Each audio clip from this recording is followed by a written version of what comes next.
Dahulu, di tanah Jawa Timur, sebuah perang menentukan nasib sebuah kerajaan. Disinilah seorang raja sombong menghadapi nasibnya, dan seorang pria sederhana menorehkan sejarah. Kisah perang Ganter akan menggetarkan hatimu. Jangan lupa tekan tombol subscribe dan nyalakan notifikasi untuk menyelami kisah sejarah Jawa yang penuh intrik, kesaktian, dan pengorbanan. Tanah Jawa pada abad ke-12 terbagi menjadi kerajaan-kerajaan besar, salah satunya Kerajaan Kediri di bawah Raja Kertajaya. Kekuasaan Kertajaya dikenal kejam dan sombong. Ia menindas rakyatnya dan menantang para Brahmana yang dianggapnya lemah. Namun, dari balik bayangan itu muncul Ken Arok, pemuda sederhana namun cerdik dan ambisius, yang memiliki satu tujuan, mengubah takdir Jawa. Perang Ganter pun menjadi saksi dari pertarungan antara keserakahan dan kecerdikan, antara kekuasaan absolut dan tekad manusia biasa untuk meraih keadilan. Di sebuah desa kecil di lereng pegunungan, lahirlah Ken Arok. Kehidupannya penuh dengan kesederhanaan, bahkan kemiskinan.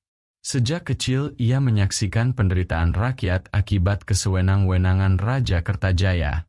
Pajak yang tinggi, tanah yang dirampas, dan para Brahmana serta rakyat biasa yang diperlakukan dengan kejam menjadi pemandangan sehari-hari bagi Ken Arok. Namun, di balik kesulitan itu, Ken Arok memiliki semangat yang tak tergoyahkan. Ia belajar dari alam, dari para tetua desa, dan dari pengalaman hidupnya sendiri. Ia menekuni ilmu strategi, bela diri, dan membaca hati manusia. Setiap kesulitan yang ia saksikan justru menyalakan tekadnya untuk mengubah nasib rakyat. Ken Arok bukan hanya cerdas, tapi juga cerdik. Ia tahu bahwa untuk menghadapi Raja Kertajaya, tidak cukup dengan kekuatan fisik. Ia perlu membangun aliansi, memikat hati rakyat, dan memahami kelemahan musuhnya. Ia mulai mengumpulkan pengikut setia dari kalangan rakyat, prajurit yang kecewa, bahkan beberapa pejabat Kediri yang tak puas dengan pemerintahan Kertajaya. Hari demi hari, Ken Arok tumbuh menjadi sosok yang menakjubkan. Ia belajar membaca medan perang, menyusun strategi, dan menanamkan disiplin pada pengikutnya. Meski masih muda, aura kepemimpinannya terlihat jelas. Senyumnya bisa menenangkan rakyat, matanya mampu menembus tipu muslihat musuh. Sementara itu, desas-desus tentang sosok Ken Arok mulai terdengar hingga ke istana Kediri. Para penasihat Kertajaya merasa was-was, tapi raja tetap sombong. Ia menganggap semua pemberontak hanyalah gangguan kecil yang bisa dihancurkan dengan kekuatan pasukan. Namun, Ken Arok bukanlah sekadar pengganggu. Ia adalah ancaman yang lahir dari keadilan dan tekad untuk menegakkan kebenaran. Bab ini menutup dengan adegan simbolis. Ken Arok berdiri di puncak bukit saat matahari terbit, menatap arah istana Kediri yang jauh di bawah sana. Ia menarik napas dalam-dalam, dan hatinya bersumpah, suatu hari, keadilan akan menang. Rakyat Kediri akan bebas dari tirani Kertajaya. Di singgasana Kediri yang megah, Raja Kertajaya duduk dengan angkuh, dikelilingi emas, permata, dan prajurit setia. Ia dikenal sebagai raja yang keras, sombong, dan tak pernah mendengar nasihat siapapun. Kekuasaan yang telah ia raih membuatnya percaya bahwa ia tak terkalahkan. Para penasihat mencoba mengingatkan Kertajaya tentang ancaman Ken Arok, namun kata-kata mereka hanya diabaikan. Siapapun yang menentangku hanyalah cacing kecil yang tak pantas aku hiraukan, ujarnya dengan suara lantang, penuh kesombongan. Bahkan para Brahmana yang berani menasihati raja dihukum, karena Kertajaya menilai mereka melemahkan kewibawaannya. Kesombongan Kertajaya bukan hanya terlihat di istana, tapi juga di lapangan. Ia menekankan kekuatan pasukan sebagai simbol kekuasaan.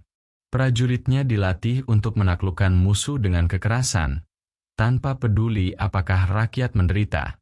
Raja percaya bahwa senjata dan jumlah pasukan lebih penting daripada strategi, kepintaran, atau hati rakyat. Namun, di balik gemerlap istana dan pasukan yang besar, terdapat kelemahan yang tak ia sadari. Kertajaya tidak memahami hati rakyatnya sendiri.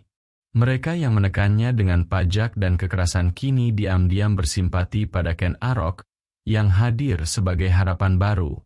Kertajaya hanya melihat kekuatan fisik, tetapi tidak merasakan gelombang ketidakpuasan yang tumbuh di bawah kakinya. Hari demi hari, rasa percaya diri raja semakin menebal.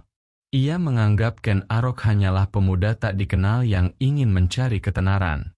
Ia bahkan memerintahkan pasukannya untuk menertawakan dan menakut-nakuti pengikut Ken Arok. Tapi seperti kata pepatah, kesombongan adalah awal dari kejatuhan. Bab ini menutup dengan adegan simbolis.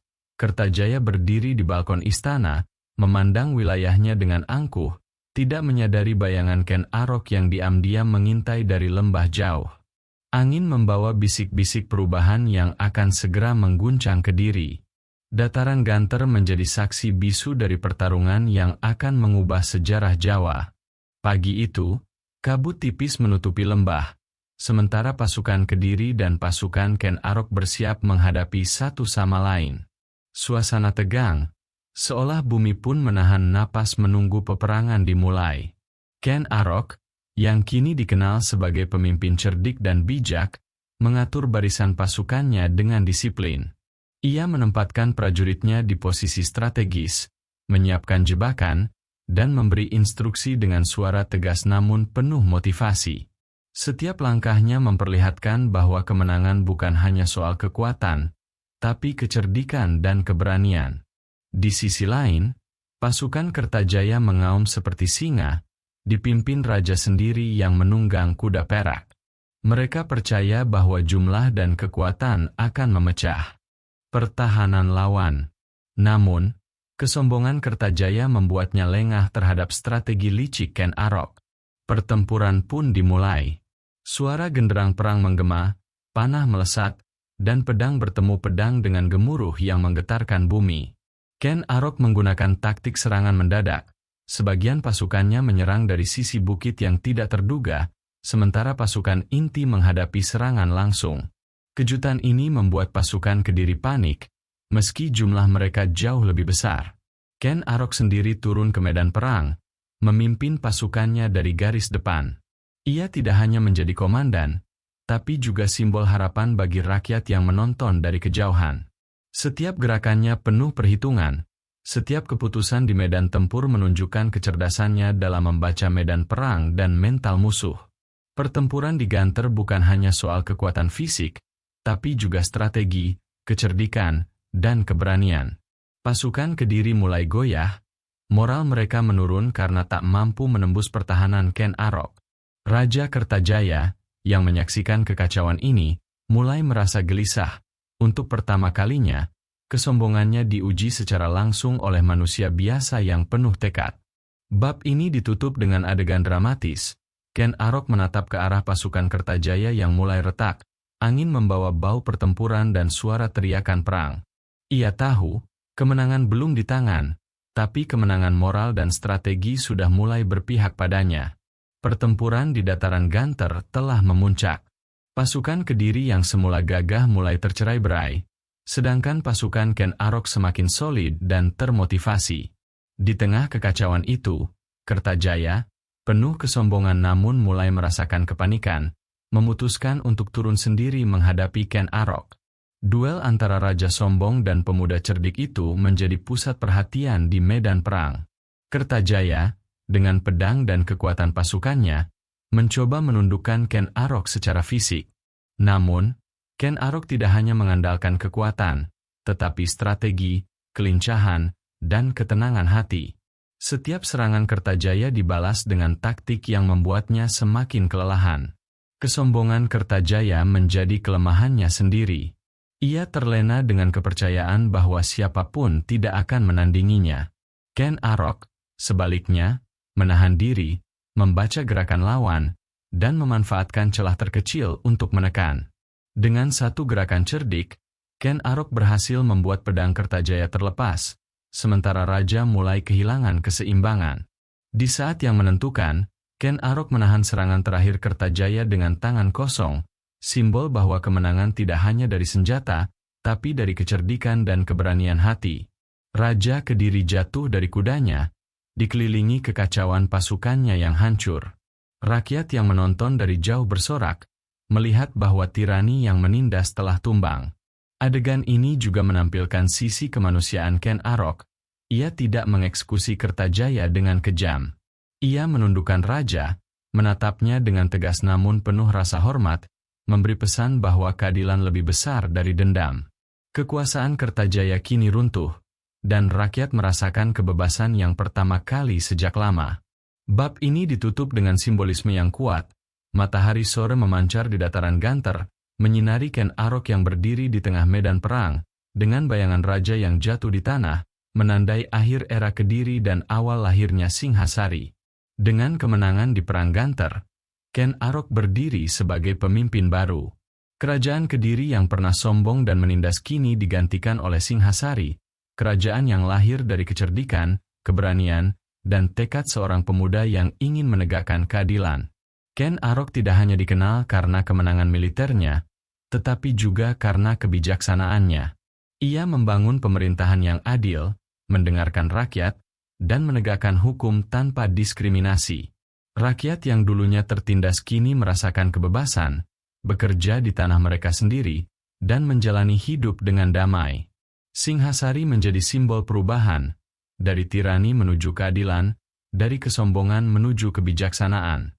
Nama Ken Arok tersiar ke seluruh Jawa Timur, bukan hanya sebagai pemenang perang, tetapi sebagai pemimpin yang menginspirasi. Para pengikutnya yang setia ikut membangun kerajaan, membentuk fondasi yang kuat untuk masa depan. Dalam adegan simbolis yang menutup bab ini, Ken Arok berdiri di singgasana Singhasari saat matahari pagi menyinari istana dan rakyatnya. Burung-burung beterbangan di langit, simbol kebebasan baru, sementara sungai yang mengalir di kaki bukit melambangkan kelangsungan hidup dan harapan. Ken Arok menarik napas dalam-dalam, menyadari bahwa perjuangan belum selesai, tapi kemenangan pertama telah diraih. Bab ini menekankan pesan mendalam, keberanian, kecerdikan, dan tekad dapat mengalahkan kesewenang-wenangan dan kesombongan. Perang Ganter bukan hanya tentang pertempuran, tetapi juga tentang transformasi moral dan sejarah Jawa. Perang Ganter bukan sekadar pertarungan di medan perang, tetapi simbol pergulatan antara kesombongan dan keadilan, antara kekuasaan yang menindas dan tekad seorang pemuda yang ingin mengubah nasib rakyat. Kejatuhan Raja Kertajaya dan lahirnya Kerajaan Singhasari menunjukkan bahwa kekuatan sejati bukan hanya berasal dari senjata atau jumlah pasukan, tetapi dari kecerdikan, keberanian, dan hati yang tulus. Ken Arok menjadi bukti hidup bahwa seorang manusia biasa bisa menorehkan sejarah jika memiliki tekad, strategi, dan keberanian untuk melawan ketidakadilan. Dari kesederhanaan ia lahir, dari kepintaran dan keberanian ia menaklukkan raja sombong, dan dari kemenangan itu lahirlah masa depan yang lebih baik bagi rakyat Jawa. Itulah kisah Perang Ganter, kejatuhan Raja Kertajaya, dan awal kejayaan Singhasari. Kisah ini mengingatkan kita bahwa kebenaran dan keadilan selalu menemukan jalannya, bahkan di tengah tirani yang tampak tak tergoyahkan. Ajakan subscribe dan interaksi. Jika kamu terhanyut dengan kisah ini, jangan lupa tekan tombol subscribe, like, dan share. Nyalakan notifikasi agar kamu tidak ketinggalan cerita-cerita sejarah Jawa yang epik dan penuh inspirasi. Tinggalkan komentar. Menurutmu siapakah tokoh paling berani dalam kisah ini? Ken Arok atau rakyat Kediri yang setia? Dengan penutup ini, penonton diajak tidak hanya menikmati sejarah, tapi juga merenungkan pesan moralnya. Keberanian, kecerdikan, dan keadilan dapat mengalahkan kesombongan dan penindasan.